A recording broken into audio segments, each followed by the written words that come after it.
Hello, everyone, and welcome to episode number 37 of A Yank on the Footy. I'm Craig Wessels from Sandusky, Ohio, and I'm glad that you're listening.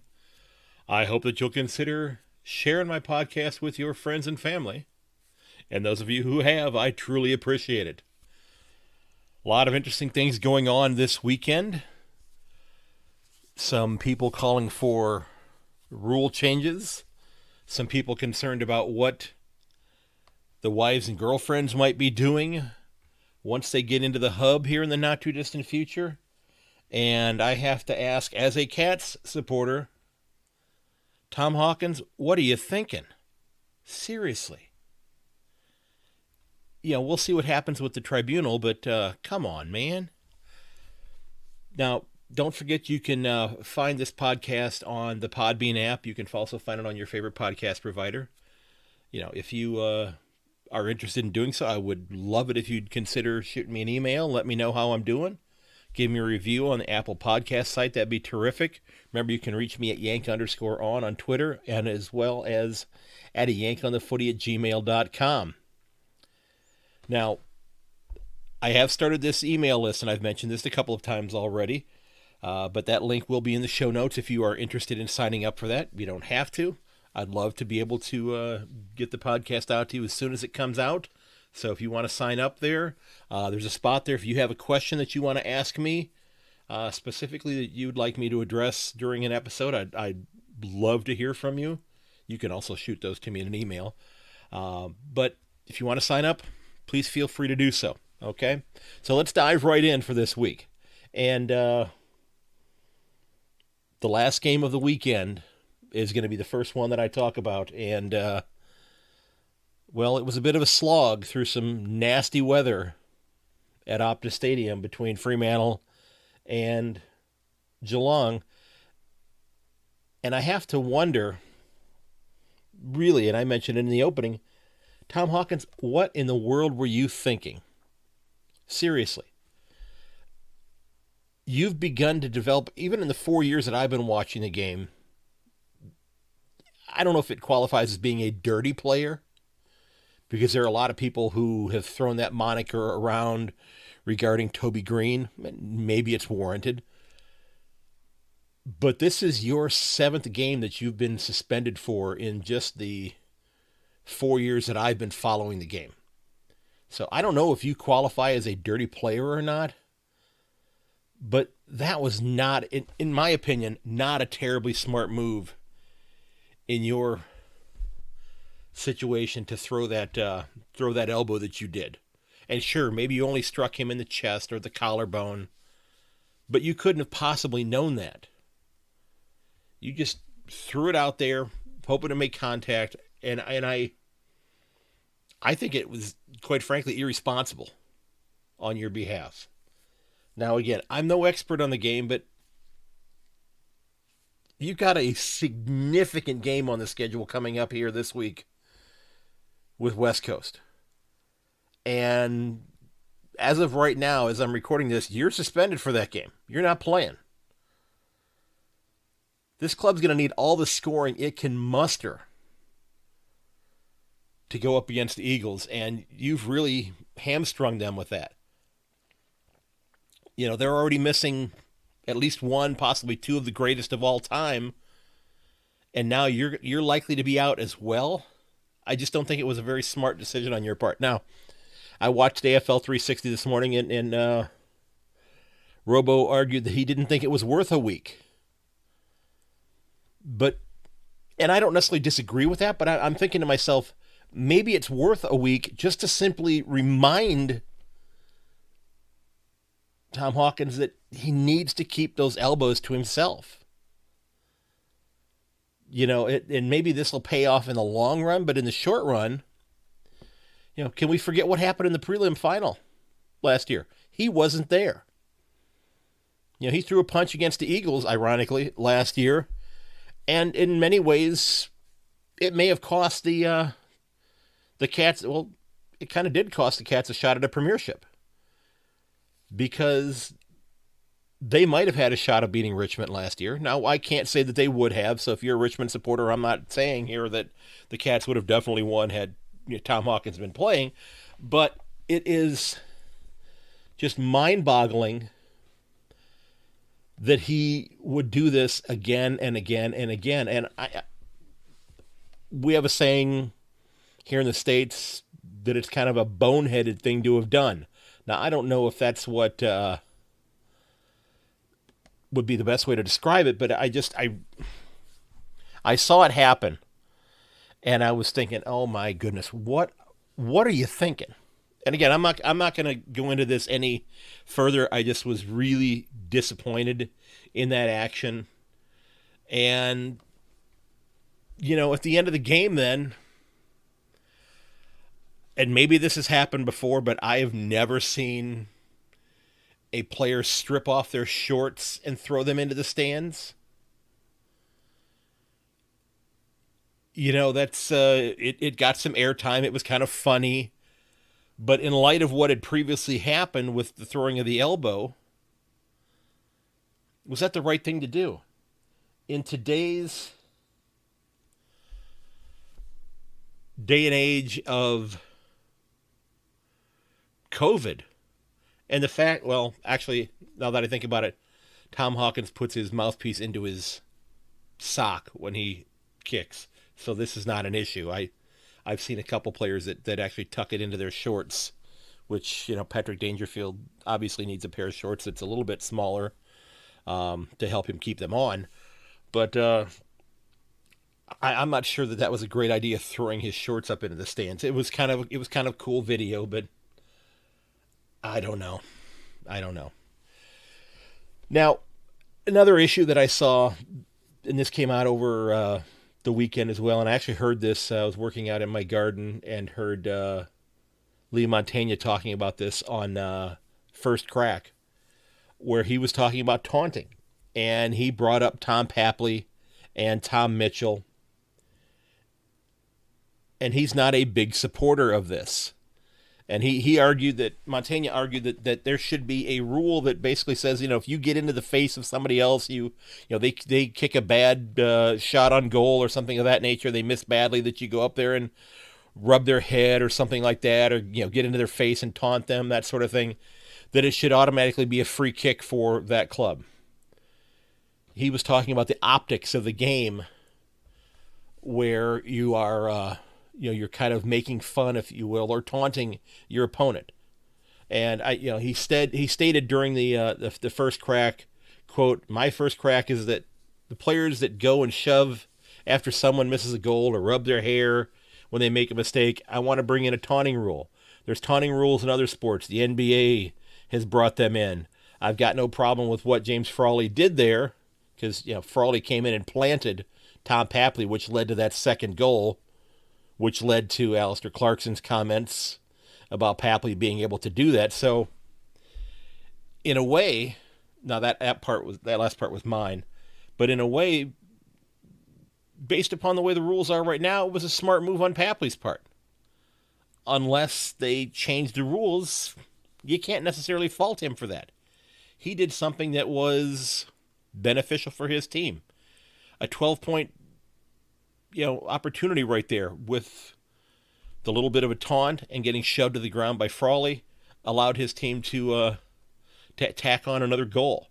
Now, I'm not a big fan of disrespecting people. Okay, I don't. It happens. I just don't see that it being a time and a place to do that sort of thing. Now, you can be standing out on the field during the course of a game. You're waiting for a ball up. You're waiting for a bounce after a goal, that sort of thing, and you're lined up on your opponent, and that opponent was the one that had a faux pas or screwed up previously. That you certainly can jar with them and talk to them and that sort of thing, and give them grief there. But making it visual to where the cameras are focusing on it, or to where the children watching the game are seeing it, I just think that's a bad look in any game, whether it be footy, the NFL, the NBA, Major League Baseball, whatever game it happens to be. I think you have to be respecting the people that you're competing with. And I just think it's a really bad look for you as the athlete to do that sort of thing. And it gets back to the NFL thing. I'm not a big fan of, and the NFL has really tried to embrace this with regards to, allowing these group celebrations in the end zones after touchdowns and that sort of thing. And I get it. I understand the reasoning behind it. But, it's, in some cases, it's become a little excessive. And I may get the quote wrong, but if you follow the NFL at all, you might have heard the name Jim Brown. And Jim Brown was one of the best, if not the best, running back to ever play the game back in the 1950s and 60s with the Cleveland Browns. I may have this quote wrong, but I think it was him that said that after you'd scored a touchdown, he would just hand the ball to the to the official. And pretend like you've been there before, the end zone, and that you're planning on coming back again really soon. Now I may have that quote completely wrong, but I've heard it in my lifetime having been attributed to Jim Brown, but I may be mistaken on that. But it's kind of a respect thing. Go out and compete, and do your job, and don't antagonize your opponent. Defeat them on the field, shake their hand afterward, although you're not allowed to do that now, and move on. We many of the ills that we have in society today come from people disrespecting one another. And if it's being demonstrated, and it's, in many ways, Tom Hawkins, actions were disrespectful, throwing that elbow. So I worry about this being something that gets passed along to young people watching the game, where they think that it's all right, and they see players that they look up to deciding that, hey, it's okay to be disrespectful to somebody, to taunt someone, and we certainly don't want that carrying forward in other aspects of people's lives, because if it's happening on the playing field, it could happen in a school setting. It could happen in a neighborhood setting when people are allowed to interact with one another. So I worry about that sort of thing. It's kind of the teacher in me that worries about that. So I don't know. I don't know if there needs to be a rule about it necessarily, but it kind of just gets back to being decent with one another and being not necessarily kind, because compete your butt off. Work hard at it. Defeat your opponent on the field, but don't disrespect them. And I think that goes with any game, with any player. And again, I'm not saying that one team does this and others don't, but it's something that really makes me a little bit queasy when I watch it. And I think about the next generation of fans, or possibly the participants who are going to be involved in this, and see, I saw, my favorite player did this, so I can do this as well. Okay, nothing wrong with having fun, being a little bit of a showboat, that type of thing. What was it? Ned Cahill did the little dance with Essendon after he scored his first goal. Looked a little bit like the little video clip you see of Dermot Brereton. But, he wasn't taunting an opponent. At least in my mind, he wasn't. He wasn't up in somebody's face doing that. I don't know. Maybe I'm off base here. Let me know. Am I being too sensitive here? I don't know. Well, back here in the United States, the major sports of the fall and the summer are trying to get going. Training camps for the NFL are getting ready to start. We've already had about 10 players who have opted out of playing this year, who said, yeah, we're not going to go ahead and play. We're going to go ahead and not participate in the game. We're concerned maybe about our health, or maybe the health of loved ones. I think there are 3 or 4 players from the New England Patriots who've already said they're not going to play this year. I've already seen some people attributing this to then Bill Belichick convincing some players to step aside this year so his team can perform poorly and they can go out and get the top quarterback in the draft next year. I'm not much of a conspiracy theorist, but I don't know. But Major League Baseball is dealing with some issues already. And if you're not a baseball fan, the way the baseball season works here is that normally they play a 162 game schedule. They start in late March, early April, and then they play through till the end of August, into September, and into the end of September. So it's basically a 5-6 month marathon. And well, this year the season started much later than anticipated because of COVID. They broke it down to a 60 game schedule, and they started last week. So teams have played 3 games. There are 4 games at this point in time. And one of the clubs, the Miami Marlins, were playing in Philadelphia this past weekend, and they had an outbreak of players test positive for COVID before they started playing. But while in Philadelphia, they had 8 more players and 2 coaches test positive. So the league told the Marlins, who were supposed to fly home and play their home opener, I don't remember who they're supposed to play. I think it was Baltimore, but I could be wrong on that. But they were supposed to go home and play their home opener, and they said, no, you're staying in Philadelphia right now, because they were wanting to find out just how many people were actually sick. So this has kind of thrown a monkey wrench into the baseball season, and there's a big difference between baseball and the NFL or the NBA or the AFL, where they might play, the AFL and the NFL generally 1 game every week. Now I know that rounds 9 through 12 are a little bit different this year, so it's 1 every 4 or 5 days. But baseball's playing darn near every day. And at this point in time, what they are also doing is that they are playing in parks all over the country. So every team right now is scheduled, well, except for Toronto, because the Toronto Blue Jays have been told they're not allowed to play their games in Toronto. So I think I mentioned this last week in an episode, they're actually going to be playing their games in one of their minor league stadiums in Buffalo, New York. But the teams are flying all over the country to play their games. There's been no mention of hubs for baseball. There hasn't been talk about that. So I don't know if that's going to get talked about. But you've had, one team who has had 10 members of their club test positive less than a week into the season. So I don't know how baseball is going to be able to do this, especially not going into hubs. To me, if they want to get a season in, they're going to have to make a significant sacrifice and go into some type of a hub situation, I suspect. I don't know. And the way they set up the league this year is that they set up the schedule where you're playing basically the teams in your division most of the time. So I'm a supporter of the Cleveland Indians. They're playing 40 of their 60 games against Kansas City Royals, Detroit Tigers, Chicago White Sox, Minnesota Twins. So theoretically, you could bring those 5 clubs together into a couple of cities and play games if need be.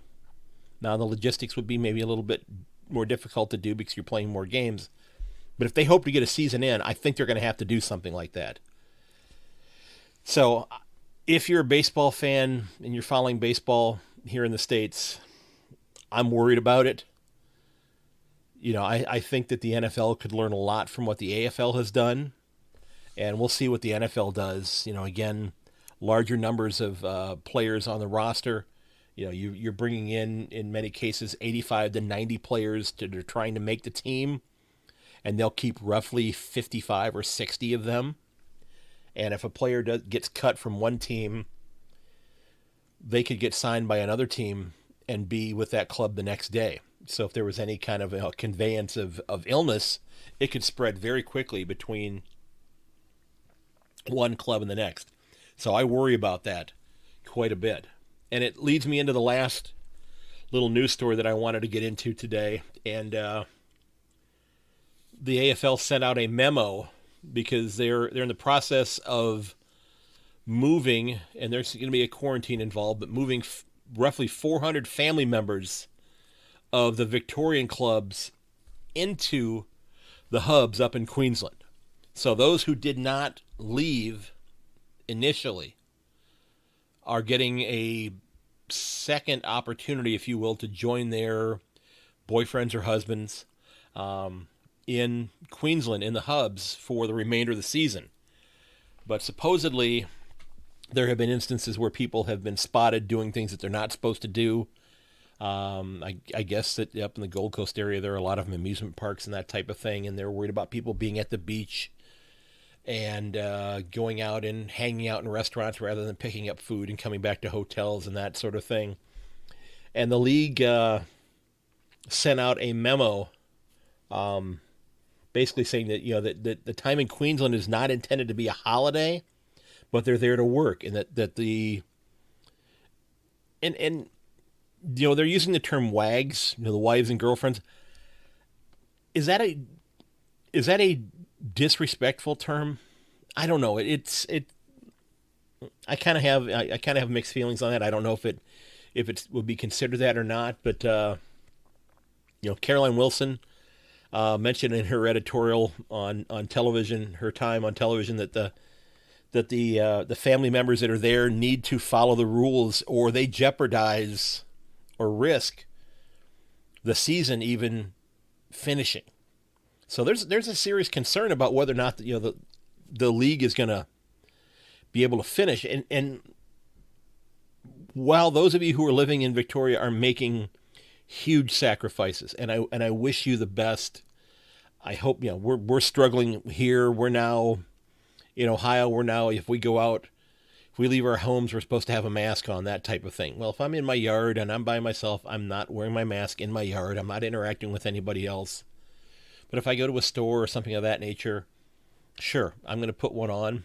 My health is not fantastic, so I want to take a precaution. And I worry a little bit about what it's going to be like here in a few weeks when I go back to work. I teach school.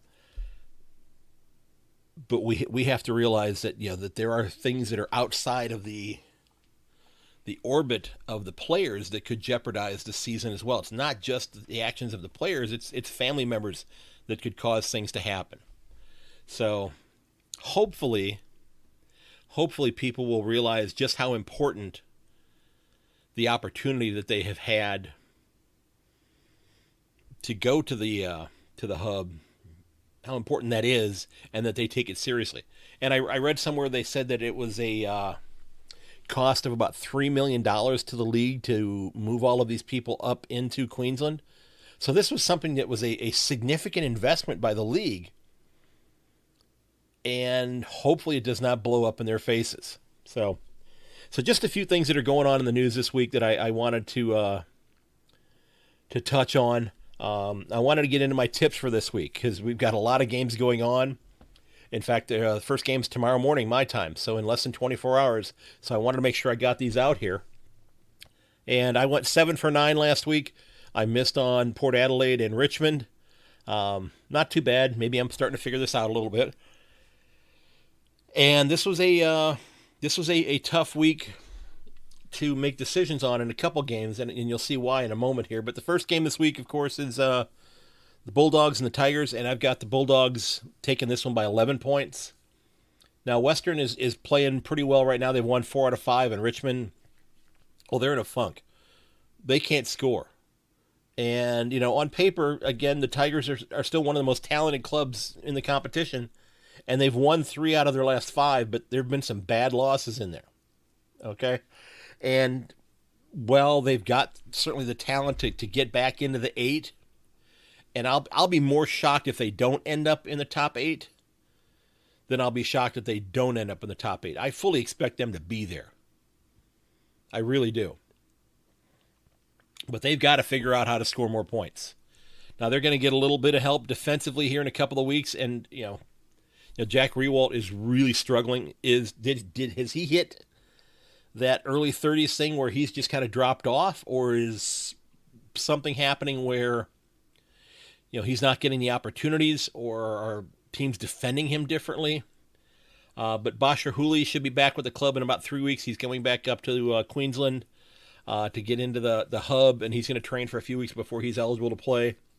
Now, the Bulldogs have had a couple solid wins after they got thumped by Carlton, and I think that this is going to be an opportunity for them to push themselves further up the ladder here. Okay, so I've got Western winning this one by 11. Port Adelaide and Melbourne, and I've got Port winning this one by 13. The Power, they're going to bounce back. Okay, they got thumped pretty good by St. Kilda. The D's have responded recently. They've won 2 out of their last 3, but there's a reason that Port is at the top of the ladder, and I think they stay there with this win. I think they're too talented a club to drop one to Melbourne, although Melbourne is playing a lot better. And the next game this weekend is Carlton and Hawthorn, and I've got the Blues winning this one by 18. And it could be more, because Hawthorn is in a bit of a funk. And, the Blues are still outside of the top 8, but they're playing pretty well as well. They've won 3 out of their last 5. The 2 games that they dropped are 2 of the top 3 teams on the ladder. The third one is a team they already did beat. And the Hawks, if you're a Hawthorn fan,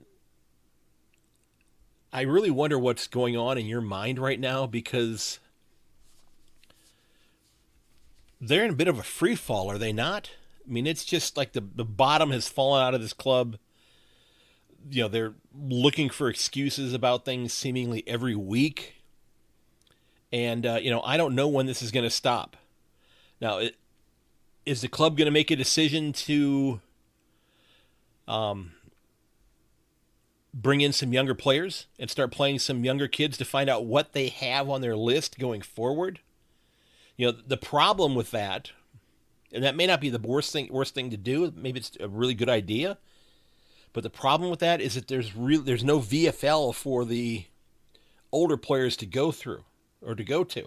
And we remember, we saw the video last year when Ruffy was sent down, when he was dropped from the 22, and he went and played in a VFL game, and we saw the footage of him basically coaching his opponent on the field, helping him get set up in the right place, lining up where he needed to go. Now, he did get his final game, but there's not that opportunity here for the some of the players who are maybe struggling, who are on the wrong side of 30, to get some opportunities to play down at the lower level and let some of the younger kids play. So Hawthorn's in a tough spot right here. So I don't know what they're going to do. I just don't think that they're going to beat Carlton this week, though. Now, I've got Brisbane beating Essendon by 4 points. I think this is going to be a close game. 2 really good clubs. They're playing well right now. The Bombers, they struggled a little bit with the Crows, but I think that Brisbane ends up taking this one.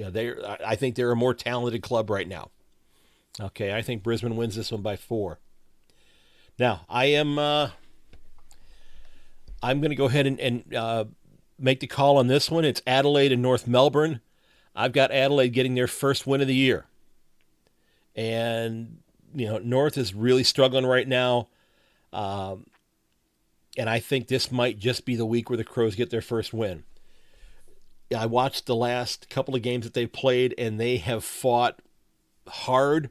This team, and I'm not an Adelaide supporter, and I know that there are a lot of people who have some built-up angst towards Adelaide who don't mind seeing the veterans on that club getting hammered week in and week out. They don't mind that because of things that had transpired previously. I get that. But the group of young kids that are coming along have been playing pretty well. Heck, Tex Walker has even had a bit of a revival in the last couple of weeks, where I'd seen some earlier games this year where he'd struggled to get the ball, to score. He's kicking goals. He's doing some things that I haven't seen him do in a couple of years. And here's hoping that Tom Duday gets back out there this week. I know he had a bit of what looked like a hamstring issue this past week, and he's becoming a really solid defender. So if he's out there to being able to play, I think that's going to help Adelaide get their first win of the year. Now, St. Kilda and Sydney.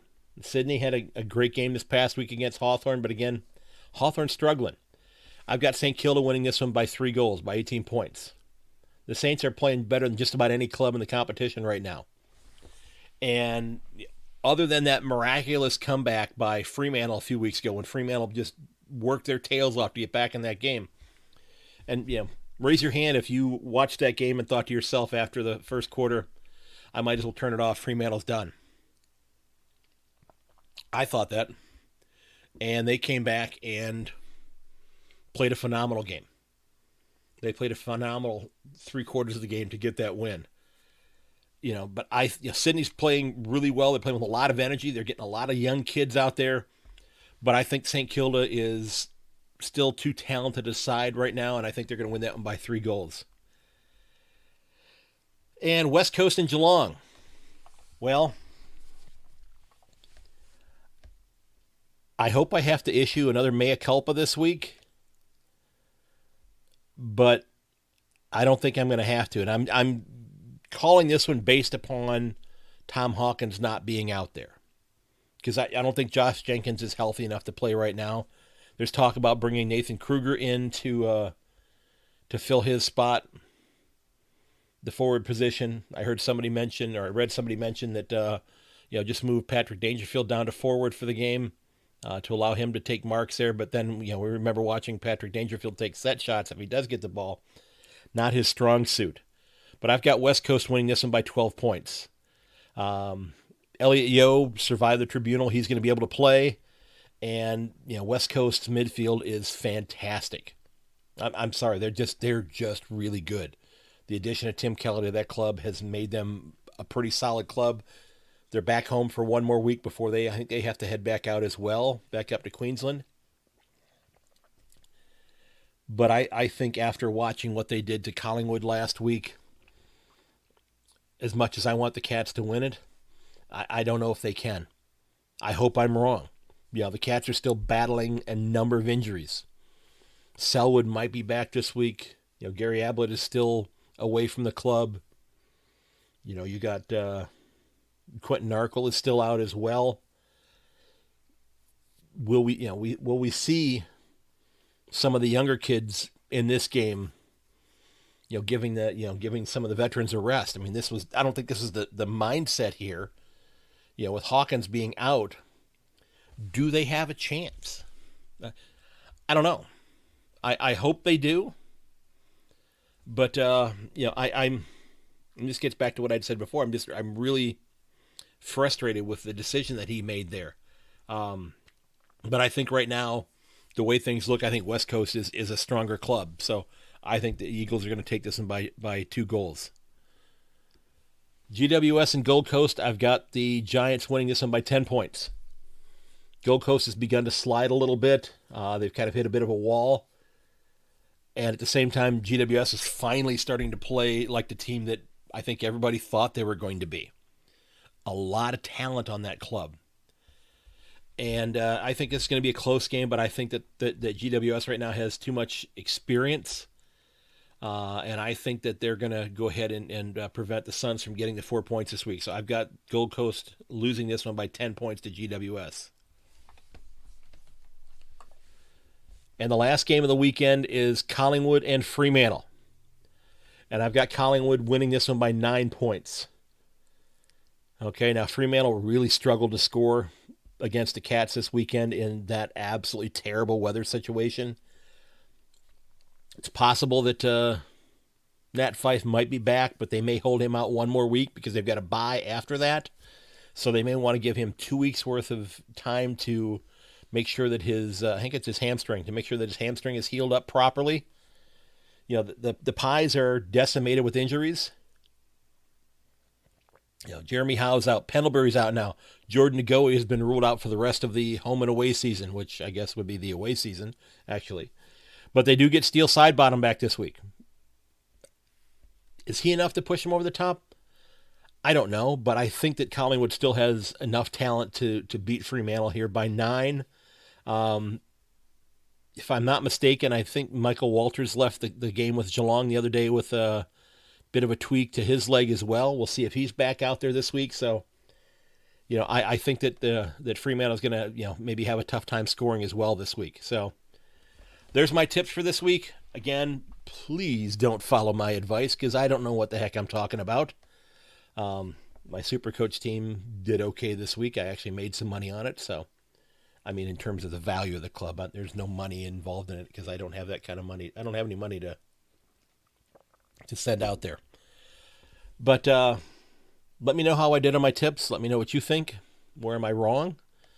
Don't forget, ladies and gents, that you can find all the episodes for my podcast at ayankonthefooty.podbean.com. You can also find it on your favorite podcast provider. And again, as I'd mentioned, if you are interested in doing so, I'd love it if you'd give me a review on the Apple Podcast site or shoot me an email. Let me know what you think. You can reach me at ayankonthefooty@gmail.com or at yank_on Facebook. I'm sorry, on Twitter, as well as on Facebook and Instagram at ayankonthefooty. I want to thank Joseph McDade for the use of a couple pieces of his music. I'm using Backplate and Elevation. You can find his music at josephmcdade.com/music. Thanks again, Mr. McDade, for your hard work and your great music.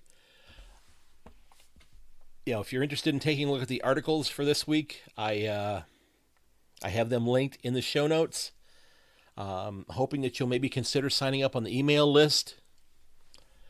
I'm looking at, in the fairly near future, setting up a little store online if you're interested in possibly picking up a t-shirt or something of that nature related to the podcast. I'm thinking this might be about the right time to go ahead and do that. So I'm exploring it, figuring out where that's going to work best. If you're here in the States, there are 7 games on this week. And I didn't even mention this at the beginning, but 20 days, 33 games. So if you are a fan here in the United States and you really want to get enveloped by this game and learn this game and fall in love with this game like I did, this is a great time to do it. There's going to be 33 games on over the next 3 weeks. So now is the time to fall in love with this wonderful game. And I hope that you do, okay? And ladies and gents, I want to thank you for listening again. I truly appreciate it. Been a lot of people that have been tuning in. I've been hearing a lot of good feedback from folks. I love hearing that. I have some great guests lined up. I'm going to be doing an interview tomorrow, I believe it is. Yeah, tomorrow. With a couple of gentlemen that run a YouTube page that if you're an American fan and you're just starting to follow the game, it's a site you're going to want to check out because it's going to help you learn more about the ins and outs of the game, how it works, that type of thing. I don't want to say who they are right now, but I'm doing that interview tomorrow evening, my time, and that should be out probably Friday this week. But I think you'll enjoy that episode. So keep in mind, while we all have our own teams that we love, deep down we're fans of the game that we all love, and that's footy. This kind of gets back to being respectful, kind of like the Lee Montaigne thing I'd mentioned earlier. And for those of you who are watching games in the U.S., a lot of early morning games coming on. So, keep in mind you can set that DVR. In Australian rules football, it's why they invented the DVR. Thanks a lot for listening. Again, I ask you to consider sharing the podcast with your friends and family. And may your dribble kick never hit the post. I'll catch you later.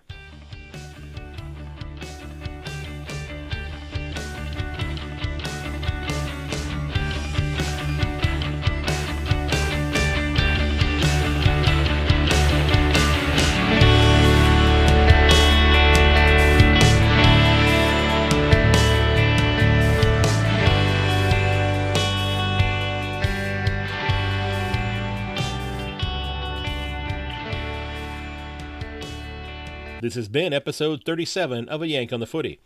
Don't forget that you can reach me at yank_on on Twitter or at ayankonthefooty@gmail.com. You can also find me on Instagram and Facebook at A Yank on the Footy. Thanks for tuning in. Until next time, goodbye, ladies and gentlemen.